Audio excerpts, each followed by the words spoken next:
किसानों की आय को दोगुना करने के लिए एक और जहां केंद्र सरकार प्रयासरत है, वहीं कृषि वैज्ञानिक भी इसके लिए निरंतर शोध कर रहे हैं। खेती में नवाचार को बढ़ावा देने और नई तकनीक से किसानों को रूबरू कराने के लिए करनाल के क्षेत्रीय गन्ना अनुसंधान केंद्र में राष्ट्रीय गन्ना किसान मेले का आयोजन किया गया। भारतीय कृषि अनुसंधान परिषद के तत्वावधान में आयोजित गन्ना किसान मेले में हरियाणा, पंजाब, उत्तराखंड, उत्तर प्रदेश, मध्य प्रदेश, गुजरात एवं राजस्थान राज्यों से करीब 2000 प्रगतिशील किसान एवं 70 चीनी मिलों के अधिकारियों ने भाग लिया। मेले में कृषि प्रदर्शनी का आयोजन भी किया गया, जिसमें विभिन्न सरकारी संस्थाओं व प्राइवेट कंपनियों द्वारा स्टॉल लगाए गए। मेले का उद्घाटन करनाल सांसद संजय भाटिया ने रिबन काट कर किया। मीडिया से बातचीत में सांसद संजय भाटिया ने कहा कि केंद्र सरकार अपनी तरफ से किसानों की आय को बढ़ाने के लिए भरपूर प्रयास कर रही है, लेकिन कई बार अफवाहों के कारण अच्छी चीज़ें लागू नहीं हो पाती, जैसे कृषि कानून के मामले में हुआ। उन्होंने कहा कि अब हम अभी तक एमएसपी के बारे में ही सोचते हैं, जबकि हमें इसके आगे भी सोचना चाहिए। मार्केट के बारे में जानकारी लेकर जहां उसकी कीमत ज़्यादा मिले वहां अपने उत्पाद को बेचना चाहिए।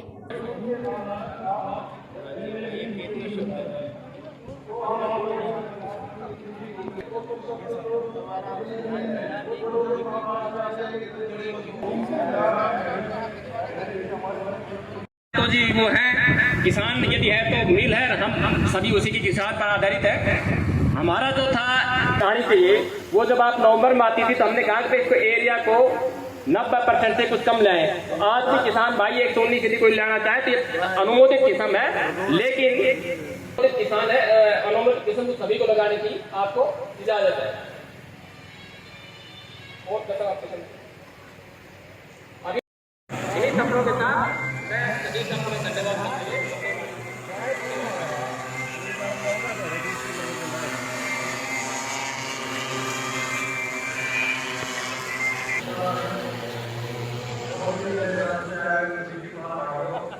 भाई वाह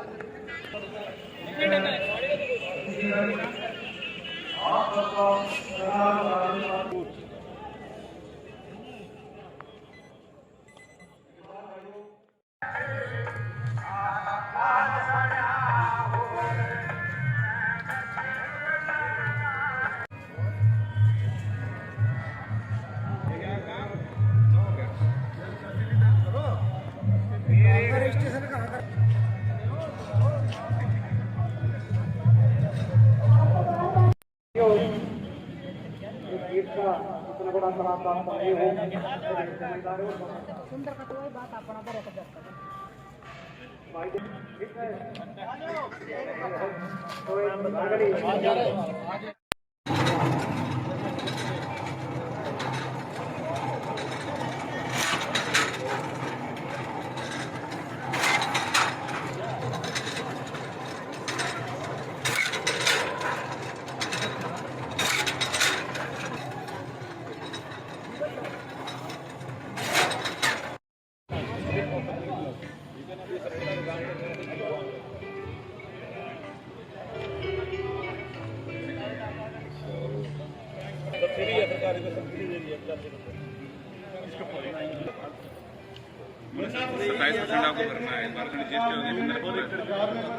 कंपनी बाबूजी आपको तो इसको पता लगेगा, आपको कोई लेने का धक्का नहीं है।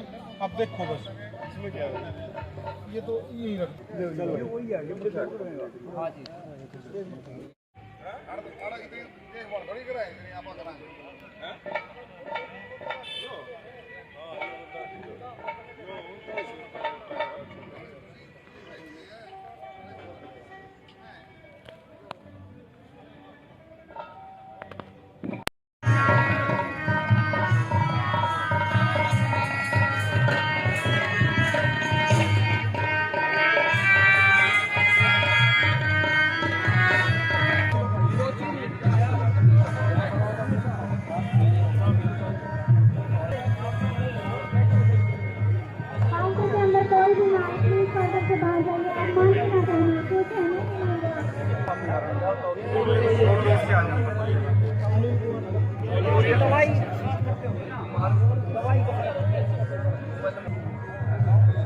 ये तो ऐसी चीज है, आपके गन्ने में कर लिया ना यूरिया भूल रहे हैं आपकी बार डाल देंगे।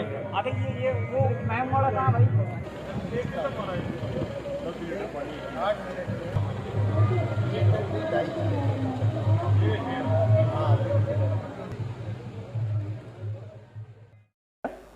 सरकार चाहती है कि उसका हर किसान जो है ना खुशहाल हो, उसकी आमदनी बढ़े। और ख़ास तौर से गन्ना किसानों के लिए जहाँ तक मैं बात करूँ, आप पहले देखते होंगे कि हरियाणा का किसान गन्ना काफ़ी होता था यहाँ पर, तो यूपी में इधर पंजाब तक गन्ना किसानों को लेने के जाना पड़ता था और उनको काफ़ी दिक्कतें होती थी।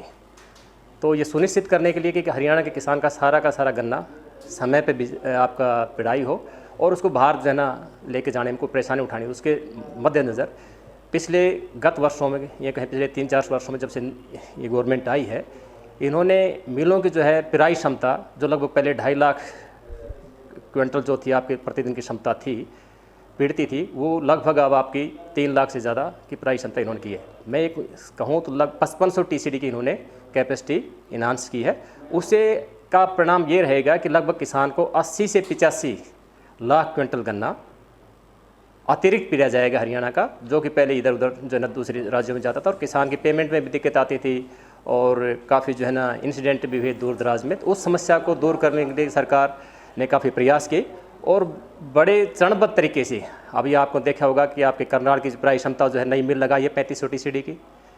इसी तरह से पानीपत की जो है 5000 TCD की नई प्लांट लगाई है ढार में। और हमारी जो छोटी मिलें थी जैसे कि जींद थी, सोनीपत थी, पलवल, इनकी पिराई क्षमता भी बढ़ाई गई है। सरकार का जोर है कि हम इथेनॉल की तरफ भी ध्यान दें। तो हमारी अभी शाहबाद जो चीनी मिल है उसमें 99 करोड़ की लागत से जो है 60 KLPD का इथेनॉल प्लांट लगाया है। इसी तरह से अभी आपका जो है ना पानीपत में लगाएंगे जिसकी लागत लगभग 150 करोड़ के लगभग 90 KLPD का। तो इससे जब इथेनॉल करेंगे तो आपको जो है आप जो है पेट्रोलियम पदार्थों की जो है तो उसके हिसाब से ग्रीन एनर्जी की तरफ से इथेनॉल की तरफ इस पर सरकार गंभीर है। उससे क्या होगा कि जो है चीनी की जो गिरती कीमतें हैं और जो पेमेंट समय पर मिले नहीं कर पा रही, इथेनॉल प्लांट लगाने से उनकी आर्थिक स्थिति में भी सुधार होगा और किसानों की पेमेंट भी टाइम पे होगी। यदि बात करूं तो 14-15 पानी इसमें गन्ने की फसल में लगते हैं और चूँकि जब इतना पानी लगता है तो ये हमारी दायित्व भी है, क्योंकि मैं गन्ना सलाहकार हूँ तो दायित्व भी है। सरकार भी इस मामले में काफ़ी गंभीर है कि इसको जो है पानी की खपत को कम से कम किया जाए। तो उस दिशा में सरकार का प्रयास है कि भाई इसकी जो पानी को खपत करने के लिए कभी जो है कि हमारा मिकाडा विभाग है, micro irrigation catchment development authority area जो है, उसके तहत जो है 85% जो है टपका सिंचाई आपने सुना होगा, जहाँ बूंद बूंद पानी जो है ना उसके पौधों की जड़ों तक जाता है, तो उसमें जो है 85% जो है अनुदान जो है सरकार की तरफ से दिया रहा है और 15% को किसान को वहन करना पड़ेगा। तो मेरे किसान भाइयों से अनुरोध है कि पानी की उपयोगिता को बढ़ाने के लिए, उसकी क्षमता को बढ़ाने के लिए, उसकी खपत को कम करने के लिए इस पे टपका सिंचाई पे जाएं। है जी नवीं चीज़ां बहुत ने ਜ਼ਿਮੀਂਦਾਰਾਂ ਨੂੰ ਦੱਸਣ ਵਾਸਤੇ, ਸਿੱਖਣ ਵਾਸਤੇ ਬਹੁਤ ਚੀਜ਼ਾਂ ਨੇ ਦੇਖਣ ਨੂੰ ਮਿਲੀਆਂ ਨੇ ਤੇ ਇਸ ਤਰੀਕੇ ਬਾਕੀ ਆਉਣਾ ਚਾਹੀਦਾ, ਦੇਖਣਾ ਚਾਹੀਦਾ ਲੋਕਾਂ ਨੂੰ। ਫਾਇਦਾ ਵੀ ਜ਼ਿਮੀਂਦਾਰ ਦੀ ਇਨਕਮ ਵਧੇਗੀ। ਪੁਰਾਣੇ ਤਕਨੀਕ ਦੇ ਵਿੱਚ ਉਲਝੇ ਰਹਾਂਗੇ ਉਹਦੇ ਵਿੱਚ ਜ਼ਿਮੀਂਦਾਰ ਦਾ ਨੁਕਸਾਨ ਹੀ ਹੈ ਜੀ। ਬਾਕੀ ਜਿਸ ਤਰ੍ਹਾਂ ਨਵੀਂ ਤਕਨੀਕ ਬਣਾਵਾਂਗੇ ਝਾੜ ਵੀ ਵੱਧ ਮਿਲੇਗਾ, ਉਹਦੇ ਨਾਲ ਜ਼ਿਮੀਂਦਾਰ ਉੱਠੇਗਾ। ਹਾਂਜੀ ਕੀ ਨਾਮ ਹੈ? गगनदीप जी। पहले से जी ज़मींदार को ये पता लगा नई वैरायटी हैं, इनसे जानकारी ज़्यादा बढ़ेगी। ज़मींदार की जो गांव में ज़मींदार उनको इतनी नॉलेज कम होती है जी। जागरूक होगा जी।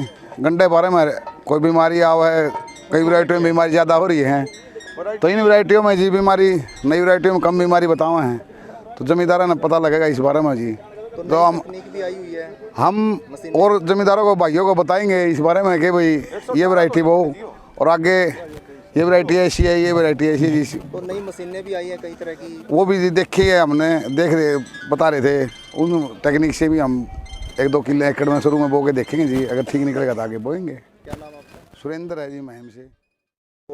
इसमें जी नई तकनीक देखने को मिली है, नए गन्ने का बीज देखने को मिला है, परसम का है या दवाई है कोई भी है, मतलब उसके बारे में जानकारी ली है जी। इसमें कुछ टॉनिक ऐसे भी है जो हमने यूज भी करे हुए हैं, उनके रिजल्ट भी अच्छा है। जैसे FMC का है, कोराजन है, जो पोटास है FMC का, इन हमने यूज करते हैं। पटेरा है, इनका बढ़िया रिजल्ट है जी। तो गन्ना तो हमारा, गुड़ तो हमारा शुगर मिल में बनाया जी, बढ़िया क्वालिटी का बनता है। अच्छा। हाँ, हम तो फिर ज़्यादातर उधर से ले लेते हैं। गुड़ है, शक्कर है, पर किसानों को तो ये कहेगा भाई जो भी जिधर भी मान ले और इसका सरकार गन्ना विभाग मेला लगा हुआ है उसमें जाना चाहिए और उसमें मतलब मान ले नई नई तकनीक के बारे में ज्ञान होता है, इसमें कुछ आए हाँ तो कुछ सीखने को मिलेगा। क्या नाम आपका? संजय।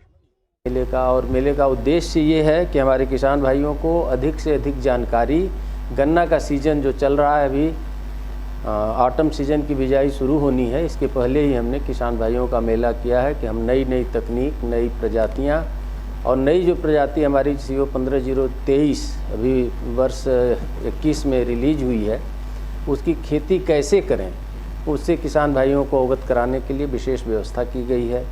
जो किसान भाई बीज लेके जाना चाहेंगे उनके लिए हम बीज भी प्रदान करेंगे, यही उद्देश्य है। और मुझे लगता है कि हमारे 1500 से 2000 किसान भाई और इसमें करीब 70 चीनी मिलें भाग ले रही हैं।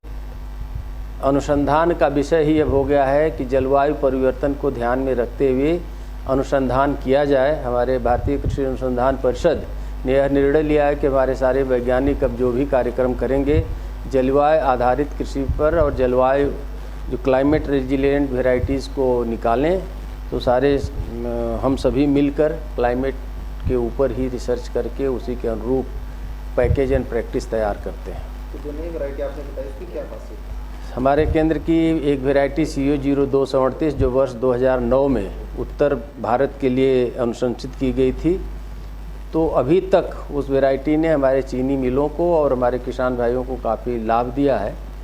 उस वैरायटी में लाल सड़न रोग की सूचना मिलने के बाद हमने एक किस्म CO 1523 अगाध किस्म रिलीज की है, जिसकी खासियत है कि ये सारी चीनी जितनी अगाध किस्म की भी किस्में गन्ना के उत्तर भारत के लिए उपलब्ध हैं, उसमें सबसे पहले पकने वाली क्षमता इसमें 9-10 महीने में गन्ना पक के तैयार हो जाता है।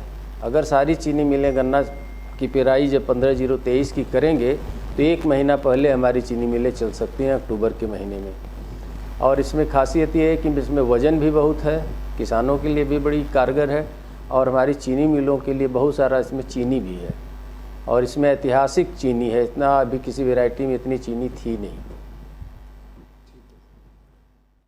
प्रयास है, लेकिन कई बार आप समझते हैं अफवाहों के कारण कई बार अच्छी चीज़ें लागू नहीं हो पाती। अभी पीछे इतना बड़ा कृषि कानून जो उसका मूल तो यही था कि किसानों की इनकम बढ़े, उनको बड़ी मार्केट मिले। अभी ये आप देखिए जितनी वैल्यू एडेड आइटम्स हैं, जितने आप देखो 2-3 जगह, तो ये उनको ज़्यादा कीमत मिल सके उनके प्रोडक्ट की, और जिस तरह से अपने हाथ में कंट्रोल होता है। अभी क्या है कि MSP का तक ही हम सोच पा रहे हैं, MSP से भी आगे मार्केट है, उसको सोचना चाहिए। अगर आपको ज़्यादा रेट मिलता है MSP से तो किसानों को वो मंच अवेलेबल होना चाहिए, वो फोरम अवेलेबल होना चाहिए। अगर हमें लगता है कि नहीं मिल रहा, रेट नहीं मिल रहा, तो MSP तो है ही है, सरकार उसको ले तो रही है, लेकिन उससे भी आगे बढ़ के बेचना चाहिए। और क्या आगे परिवर्तन कुछ लाने जा रही है सरकार का प्रयास रहता है क्वालिटी से, और डे बाय डे हम एक ही अगर क्वालिटी पे चलते हैं तो कई बार बीमारियां उसको लगती हैं। तो ये रिसर्च है, और रिसर्च करके यील्ड के मामले में, जैसे आजकल बहुत अवेयरनेस है कि कम खाद दवाइयों का उपयोग किया जाए क्योंकि उससे कैंसर बढ़ता है, लोगों में जागरूकता आ रही है। ऐसी क्वालिटीज़ को भी बढ़ाना ये सरकार का। हाँ, ये वो बढ़ रही हैं, ये आप देखिए, अगर आप देखेंगे ध्यान से, आज यही जानकारियाँ देने के लिए, नई वैरायटियों की जानकारियाँ देने के लिए सभी जो रिसर्च सेंटर हैं, हम इस मामले में बड़े भाग्यशाली हैं कि करनाल में 7 तरह के इंस्टीट्यूट हैं, अलग अलग रिसर्च सेंटर हैं हर फील्ड के अंदर, चाहे दूध के मामले में, चाहे पोल्ट्री के मामले में, चाहे ये गन्ने के मामले में, तो ये गेहूँ के मामले में। और यहाँ पर एक अलग से काम करें, ज़मीन की उर्वरा शक्ति को बढ़ाया जा सके, इस तरह से काम करें। हम भाग्यशाली हैं कि हम करनाल में रहते हैं। तकनीक का भी इस्तेमाल इम्पोर्टेंट समझता हूँ, तो यहाँ पर अधिकारीगण भी हैं। किसानों को जिस तरह से हमारा ग्राउंड वाटर रिचार्ज नहीं हो पा रहा और ग्राउंड वाटर ख़त्म होता जा रहा है और बहुत ज़्यादा पानी यूज़ करके जो हम धान उगाया जा रहा है, ऐसी क्वालिटीज़ को जिसमें लेस पानी लगे और ड्रिप इरिगेशन के द्वारा उतना ही यील्ड किसान को मिल जाए, ऐसी तकनीकों को खोजना चाहिए। ये जो ज़मीन के नीचे का पानी है, ये आने वाली शताब्दियों तक चले, हमारी जनरेशन्स हैं, हमारे बच्चे हैं, उनके बच्चे हैं, आगे बच्चे हैं, तब तक पानी रहे। आज ही अगर हमने पानी सारा ख़त्म कर दिया तो आने वाली जनरेशन्स को दिक्कत होगी।